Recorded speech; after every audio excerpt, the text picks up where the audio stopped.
오늘은 데살로니가 후서 이제 마지막 3장을 다룰 건데요.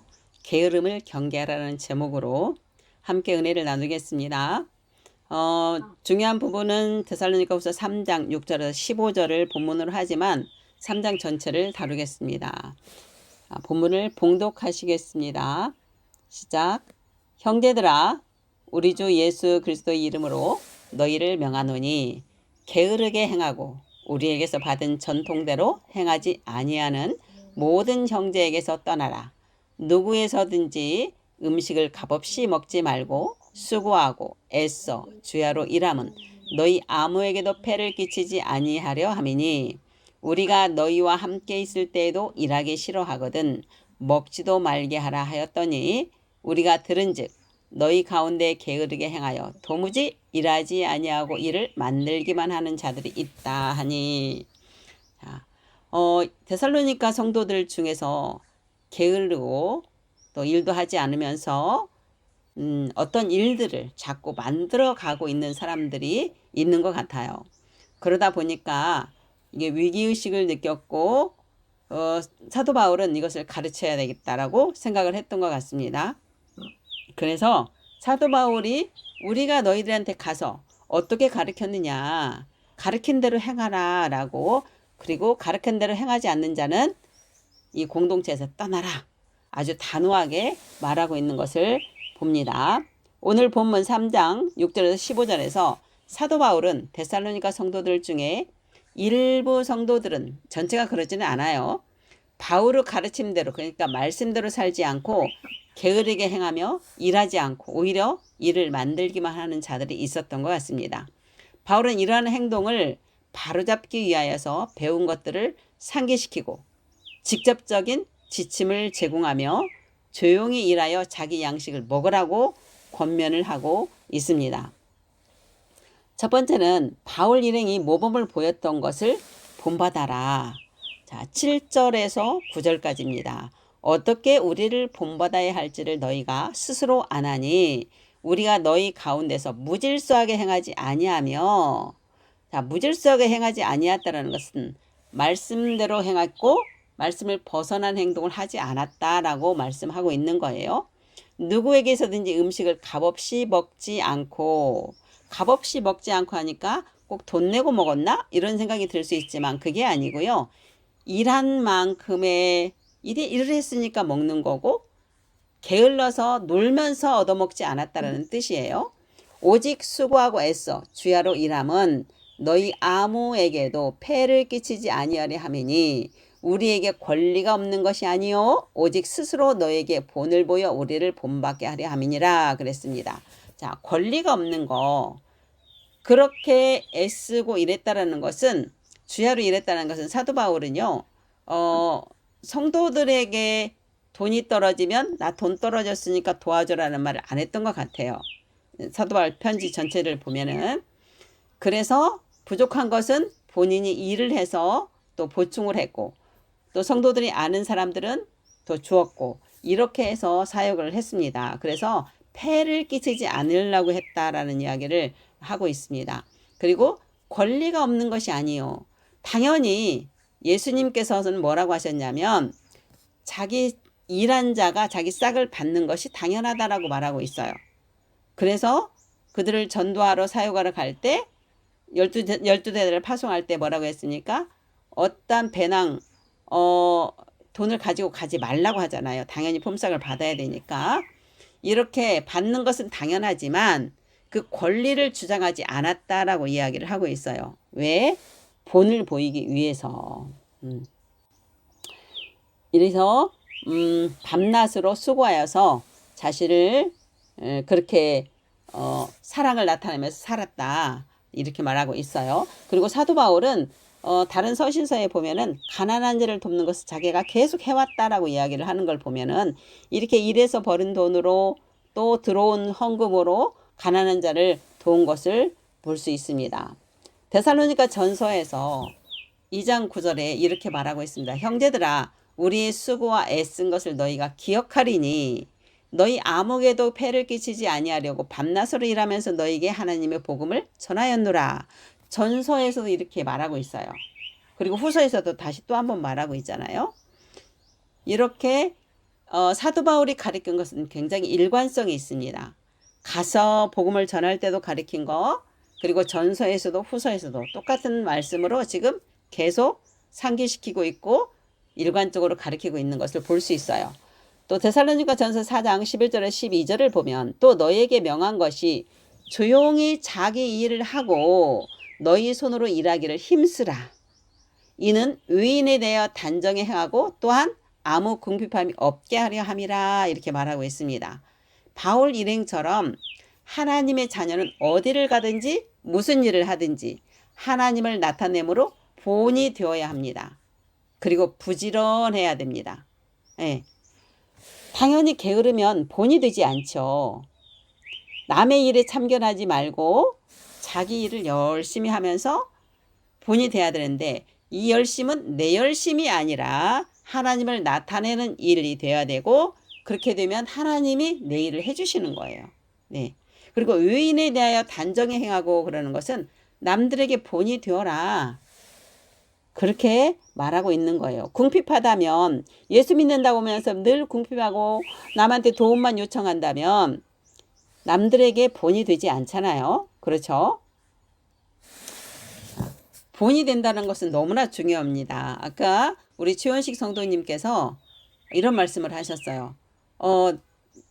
동네 형수님이 내가 굉장히 많이 달라졌다고, 변화가 됐다고, 처음에는 교회를 못 나가게 했는데 다니라고 한다고, 많이 변했다고. 바로 그게 변화된 모습을 보여주는 게 본을 보이는 거예요. 너무 잘하고 계시는 거예요. 자, 바울은 이전에 가르쳤던 원칙들을 계속 하게 되는데요. 자, 두 번째는 일하기 싫어하거든 먹지도 말게 하라 이렇게 얘기해요. 아주 단호하게 얘기해요. 근데 잠언에서도 그렇게 말을 하고 있거든요. 그러니까 성경에서는 게으른 자에 대해서 옳지 않다라고 일관성 있게 말하고 있는 거예요. 10절과 12절 우리가 너희와 함께 있을 때에도 너에게 명하기를 누구든지 일하기 싫어하거든 먹지도 말게 하라 하였더니 우리가 들은즉 너희 가운데 게으르게 행하여 도무지 일하지 아니하고 일을 만들기만 하는 자들이 있다 하니 그랬어요. 자, 바울은 이전에 가르쳤던 원칙을 계속 반복하고 있습니다. 그리고 누구든지 일하기 싫어하거든 먹지도 말라 이렇게 하고 있어요. 자, 그는 어떤 사람들이 게으른 삶을 살고 생산적인 일에 참여하지 않고 대신 일을 만들기만 하는 사람이 있다는 보고에 대해서 언급하고 있는데요. 그러면 왜 일하기를 싫어할까? 자, 이 맥락에서 보면은요, 데살로니가 성도들이 어떤 일이 있었어요? 예수님의 재림, 주의 날이 온다라는 그것 때문에 전서에서는 사도 바울이 뭐라고 가르쳤냐면 죽은 자가 어떻게 될까? 예수님 오시기 전에 죽은 자는 어떻게 될까? 이런 것 때문에 말이 많아서서 사도 바울이 그랬죠. 예수님이 재림할 때 죽은 자가 먼저 일어날 것이고 이렇게 이제 설명을 쭉 했어요. 가르쳤어요. 후서에서는 뭐라고 그랬습니까? 주의 날이 급히 오는 것처럼 그래서 두려워하지 말라, 염려하지 말라, 마음이 흔들리지 말아라 라고 후서 2장에서 가르치고 있어요. 그러면서 누가 어떻게 하여도 너희가 미혹되지 말라. 먼저 배교하는 일이 있고서 저 불법의 사람 곧 멸망의 아들이 나타나기 전에는 그날이 이르지 아니하리라 라고 가르치고 있어요. 그러다 보니까 이 몇몇 사람들이 예수님이 재림이 금방 올 텐데 일해서 뭐하냐 이렇게 미혹하고 남의 일에 참견하고 있다는 것을 우리가 짐작할 수 있습니다. 자, 그럼 어떤 일을 만들까요? 일만 만드는 이 말이 헬라어로 에르가조 메누스인데요. 이것의 원형이 뭐냐면 에르가조 마이라는 게 원형이에요. 이 신약 성경에서 유일하게 여기에 딱 한 번 독특하게 쓰인 단어입니다. 이 뜻은요. 이리저리 두루 다니면서 힘써 일하는 것이고요. 쓸데없이 부산 떨면서 다니는 것을 말하고 남의 일에 지나친 호기심으로 쓸데없이 참견하는 것을 말하고 있는 거예요. 예. 부정적인 의미에서 분주함을 나타내는 의미로 쓰이는데요. 아마도 이들은 하나님 말씀을 따라 성실히 살아가는 형제들에게 가서 주의 날이 이르렀어. 곧 오실 거야. 열심히 일할 필요가 있느냐. 그러면서 다른 걸 해야 돼. 뭐 기도하고 있어야 돼. 라든지 어떤 그 주님의 날이 임박했다라는 것을 통해서 미혹하고 있다라는 것, 마음을 혼란스럽게 했을 것으로 추측이 됩니다. 그래서 바울은 떠나라라고 강경하게 명령하고 있는 것입니다. 일만 만드는 사람은 재림에 대한 잘못된 믿음으로 성도들을 혼란에 빠뜨릴 위기를 느꼈던 것으로 생각이 됩니다. 자, 세 번째는 게으르게 행하고 우리에게 받은 전통대로 행하지 않는 사람을 떠나라 그랬어요. 자, 이렇게 미혹하는 사람들은 지금도 많이 있어요. 이단들도 많고요. 굉장히 많이 있습니다. 여러분들이 깨어 기도하지 않으면 미혹되기가 쉽습니다. 자, 6절에 보면 형제들아 우리 주 예수 그리스도의 이름으로 너희를 명하노니 게으르게 행하고 우리에게서 받은 전통대로 행하지 아니하는 자는 모든 형제에게서 떠나라 그랬습니다.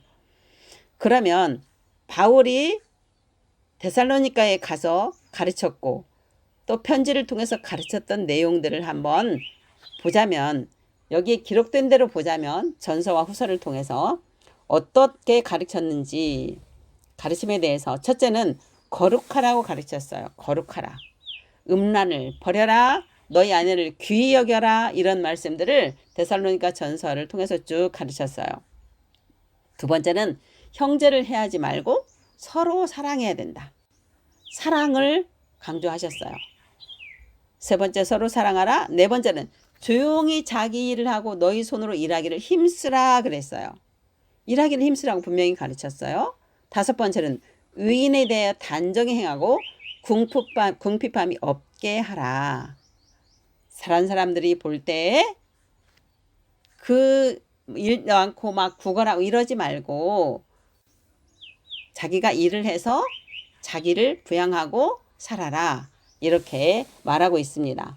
그다음에 여섯 번째는 주의 날은 밤에 도둑같이 온다. 그러나 먼저 배교하는 일이 있고 불법의 사람이 나타나기 전에는 오지 않는다. 흔들리지 마라. 그리고 재림에 있을 때는 죽은 자가 먼저 일어날 것이고 예수님은 나팔을 불며 오실 텐데 나팔을 불며 오실 텐데 모든 사람이 다 볼 것이다 라고 가르쳤어요. 일곱 번째는 오직 깨어 정신을 차리라 라고 가르쳤습니다. 깨어있지 않으면 분별이 안 돼요. 마음이 흔들릴 수밖에 없습니다. 그래서 이런 가르침대로 자신의 가르침을 저버리는 자는 사람을 저버림이 아니요 너에게 성령을 주신 하나님을 저버리는 것이다 라고 말하고 있어요. 데살로니가 전서 4장 8절에서는.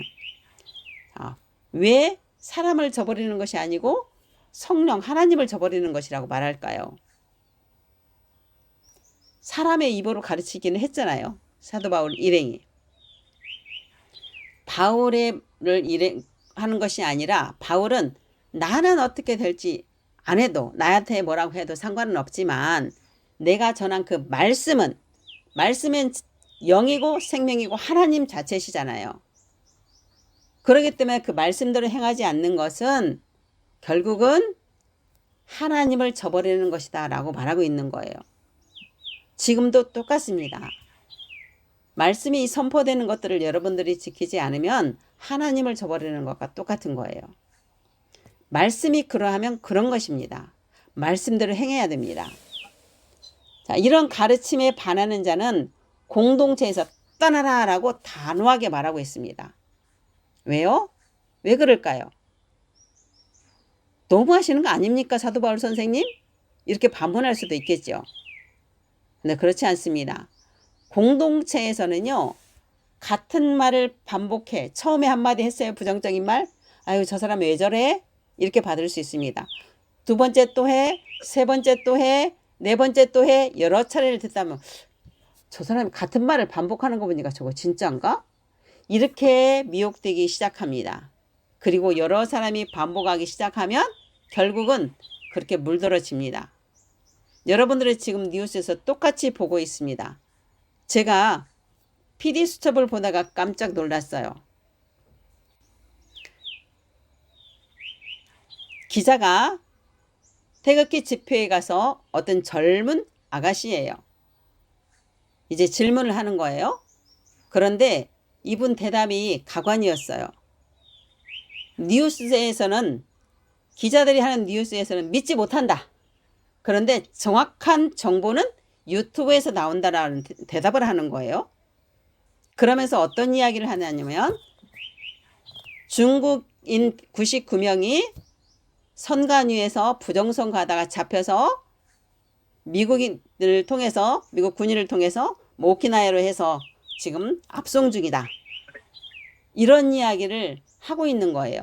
이것은 미군에 의해서 발표된 거거든요. 거짓 뉴스라고 발표된 건데, 그거하고 상관없이 지금 계속 그 이야기를 하고 있어요. 헌재에서도 하고, 집회에서도 하고, 유튜브에서 똑같이 하고 있거든요. 그 말을 똑같이 하는 걸 보고 제가 깜짝 놀랐어요. 이렇게 부정적인 것은요, 그냥 쫙 퍼뜨립니다. 누룩처럼 퍼지는 거예요. 처음 들을 때는 안 믿지만 계속 듣다 보면 그게 믿어지는 거예요. 사도 바울은 이것을 알고 있었던 것입니다. 네. 사람이 좋은 것을 본받기보다는요, 나쁜 것을 본받기가 굉장히 쉽습니다. 어린아이가 태어나서 말을 배우기 시작하면 뭐부터 합니까? 자기 욕심 차리고 싫어, 아니야, 이거부터 말을 하잖아요. 누가 가르치지 않아도. 그게 죄의 본성을 타고난 속성이에요.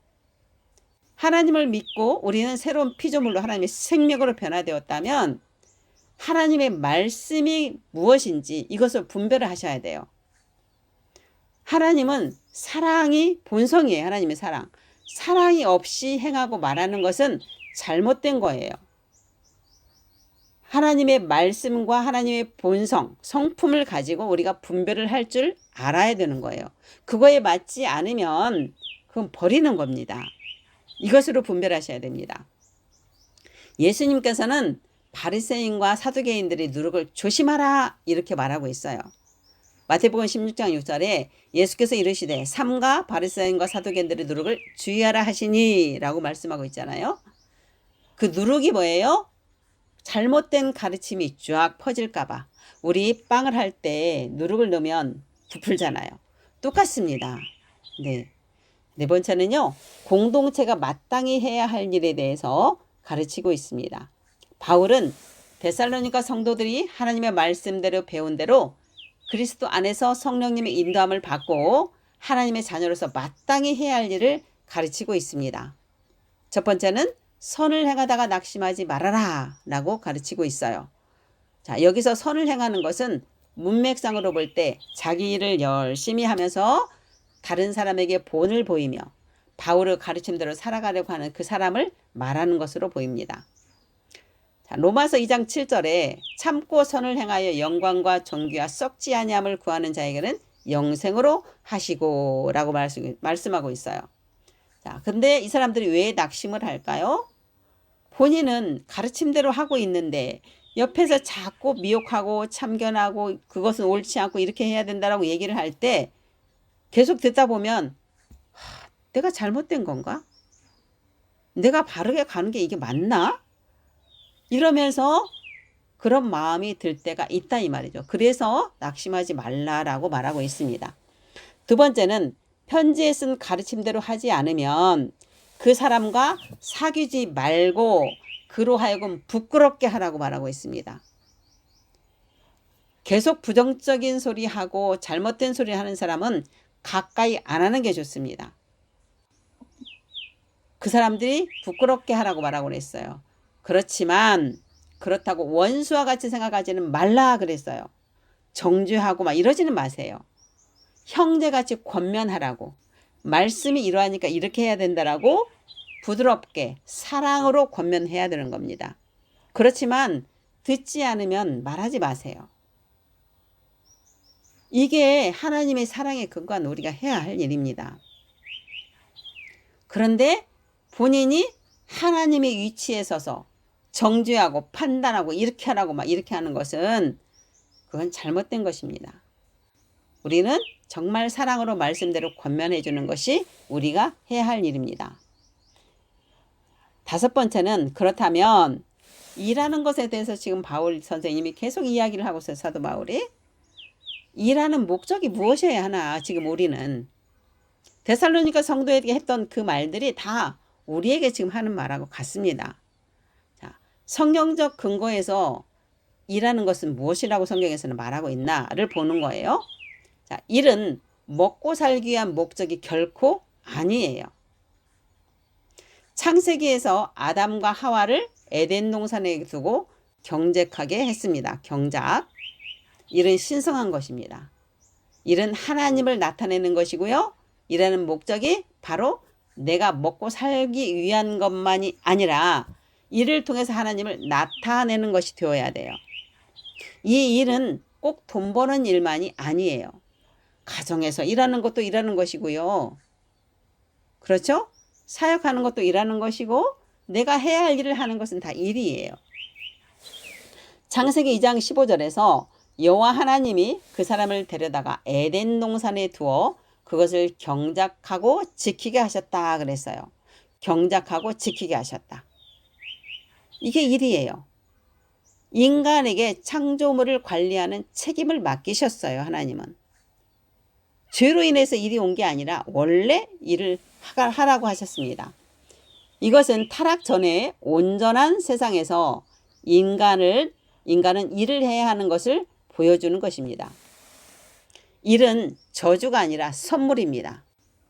하나님께서 주신 신성한 일을 기쁘게 하는 것이 아니라 먹고 살기 위해 힘겨워하고 마치 그냥 마지못해서 일을 하는 사람은 일에 대한 하나님의 창조 질서가 달라진 것이 아니고 그 사람을 볼 때 이는 죄로 인한 타락의 결과물일 것입니다. 시편 128편의 2절에 보면은 내가 내 손이 수고한 대로 먹을 것이라 내가 복되고 형통하리로다 라고 말하고 있습니다. 일한 대로 수고한 대로 먹는다고 분명히 말씀하고 있고요. 잠언 21장 25절에서는 게으른 자의 정욕이 그를 죽이나니 그래요. 이는 손으로 일하기를 싫어함이니라. 일하기는 싫어하면서 욕심은 있어요. 그러면 그 사람을 죽이는 거라 말하고 있습니다. 요한복음 5장 17절에는 예수께서 그들에게 이르시되 예수님이 뭐라고 하셨는가 잘 들어보세요. 내 아버지께서 이제까지 일하시니 나도 일한다 이렇게 말씀하고 있어요. 하나님은 지금도 일하고 계세요. 일은 하나님의 성품의 반영입니다. 하나님께서도 창조하신 일로 시작해서 처음에 창조부터 시작해서 이제까지 일하고 계신다고 말씀하고 있습니다. 일을 통해서 타인을 돕고 협력하며 하나님의 사랑과 지혜와 탁월함을 발휘함으로 하나님께 영광을 돌리며 가정, 직장, 공동체를 변화시켜야 하는 책임이 바로 우리에게 있는 것입니다. 내가 하나님을 보여줘야 되는 거예요. 우리를 통해서 보여줘야 되는 거예요. 바울은 의인 앞에서 바르게 행하고 아무에게도 의존하지 않도록 부지런히 일하라 라고 데살로니가전서 4장 11, 12절에서 말씀하고 있어요. 그렇게 가르치고 있습니다. 즉 일을 함으로 가족을 부양하고 자신도 부족함 없이 살 뿐만 아니라 타인도 도울 수 있어야 된다는 것입니다. 타인도. 중요한 것은 일 자체가 목적이 되면 안 됩니다. 자신의 목표를 이루기 위해서 일이 목적이 되어서 쉬지 않고 시간의 노예가 되어서 하나님과 뜻과 맞지 않게 내 열심으로 열심히 하면서 언젠가는 잘 살 수 있겠지라고 하는 것은 결코 바람직하지 못합니다. 하나님께서 왜 안식일이라는 제도를 만드셨을까요? 하나님의 자녀들이 무엇을 하든 하나님 안식 가운데 행하기를 원하셨기 때문입니다. 구약의 백성들은요. 하나님의 생명이 없었기 때문에 안식일을 만들어서 그날만큼 하나님 안에서 안식하는 것을 가르친 거예요. 그렇지만 신약에 와서는 하나님의 생명이 우리 안에 와 있기 때문에 우리는 매일을 그리스도 안에서 안식 가운데 일을 하고 안식 가운데 무엇인지 해야 되는 사람입니다. 그런데 지금도 구약의 백성들처럼 내가 온갖 시간에 쫓기면서 일에 몰두해 가면서 하나님과의 생명적인 관계를 갖지 못하고 일의 노예가 되어서 산다라는 것 자체는 하나님의 뜻에 맞지 않는 거예요. 안식을 누리지 못하는 것입니다. 왜냐하면 내가 이룬다고 생각하기 때문에 그렇습니다. 내가 돈을 번다고 생각하기 때문에 그렇습니다. 그런데 안식 가운데 일한다는 것은 내가 일을 하는 것이 아니라 내가 하나님을 나타내기 시작하면 나를 통해서 하나님이 그것을 이루시기 때문입니다. 하나님이 나를 통해서 이루십니다. 여섯 번째는 사도 바울이 뭐라고 했느냐, 이제 게으름을 떠나서 우리를 위해서 기도하라라고 하고 있어요. 바울은 데살로니가 성도들을 위해 밤낮으로 기도한다고 데살로니가 전서에서 고백하고 있습니다. 그리고 후서에서는 주께서 너희 마음을 인도하여 하나님의 사랑과 그리스도 인내에 들어가게 하시기를 원한다라고 기도하고 있습니다. 우리가 바로 이렇게 기도해야 되는 것입니다. 사랑하는 하누리 가족 여러분, 우리는 지금 중보 기도를 할 때입니다. 물론 때가 따로 있는 것은 아니에요. 언제나 해야 되겠지만 지금은 나라를 위해가, 우리 나라가 지금 혼란에 있기 때문에 우리 나라를 위해서 반드시 기도해야 됩니다. 그런데 대한민국은 하나님이 통치하는 나라고 하나님이 세우신 나라이기 때문에 반드시 진리가 그리고 진실이 밝혀지고 세워질 것이라고 저는 확신을 합니다. 여러분들은 그 확신을 가지고 기도해 주셔야 됩니다. 나라를 위해서 기도해 주셔야 되고, 지금 우크라이나 러시아의 전쟁이 있습니다. 그거에 트럼프 대통령이 개입을 하면서 전쟁을 종식시키겠다고 하는데 우크라이나가 굉장히 위협을 받고 있는 상황인 것 같습니다. 어제 잠깐 들어보니까. 그래서 트럼프 대통령이 성령님께 정말 통치받으면서 성령님의 인도함을 받고 바르게 평화협정이 이루어져야 되지 않겠나, 이것도 기도해 주셔야 되겠고요. 이스라엘 가자지구 전쟁을 위해서도 속히 전쟁이 이제 종식되어지고 하나님의 뜻이 이루어지기를 기도해야 되겠고요. 그리고 복음을 위해서도 기도해 주셔야 되고, 우리 교회를 위해서도 기도해 주셔야 되고, 여러분 자신을 위해서도 기도하셔야 되고, 가족과 직장을 위해서도 기도해야 할 때입니다. 여러분, 게으름을 경계합시다. 하나님이 주신 신성한 일을 기쁨으로 하나님을 나타내기 위해서 솔선수범해야 합니다. 시간을 투자하고 자신의 노력을 투자하는 것으로 목적을 달성하는 것으로 맞바꾸려고 시간의 노예가 되지 맙시다. 일 가운데서, 생활 가운데서 늘 주님의 안식 가운데서 하나님을 나타내는데 초점을 맞추고, 그렇게 살아갈 때 내가 이루는 그 무엇이 아니라 나를 통해서 하나님께서 이루실 그 무엇을 여러분들이 기대하셔야 합니다. 그래서 매일매일 이 시간을 하나님과 늘 생명적인 관계를 갖고 하나님과 친밀해지기 위해서 여러분들은 그렇게 모든 일에 참여하셔야 합니다. 우리 하누리 가족 여러분들은 언제나 하나님과 깊은 교제 시간을 가질 것을 저는 확신합니다. 내 필요를 위해서 기도하는 것이 아니라 하나님, 나는 죽고 예수 그리스도로 살아가는 삶, 그러기 위해서는 내 육신의 생각과 감정을 어떻게 믿습니까? 믿을 수 없습니다. 그것을 다 포기해요. 내가 원하는 것들을 포기합니다. 그러다 보면 하나님께서 내 마음에 주시는 것들이 있습니다. 하나님이 기쁘신 뜻을 위하여 우리에게 소원을 주시기 때문입니다. 그것을 찾으시고 그것을 비전을 가지시고 그것을 이루려고 할 때 하나님께서는 이룰 수 있는 힘도 주시고 능력도 주시고 재정도 주시고 다 주시는 것입니다. 우리의 초점이 어디에 있느냐가 너무나 중요합니다. 그렇게 찾으셨을 때 우리는 게으르지 않고 부지런하게 일해야 합니다. 하나님의 그 비전을 이루기 위해서, 하나님을 나타내기 위해서. 우리 하누리 가족 여러분들은 모두 그렇게 되어서 하나님의 그리스도 안에서 성령님의 인도함을 받으며 하나님이 주신 그 소명들을 다 이루는 여러분들이 되기를 축복합니다.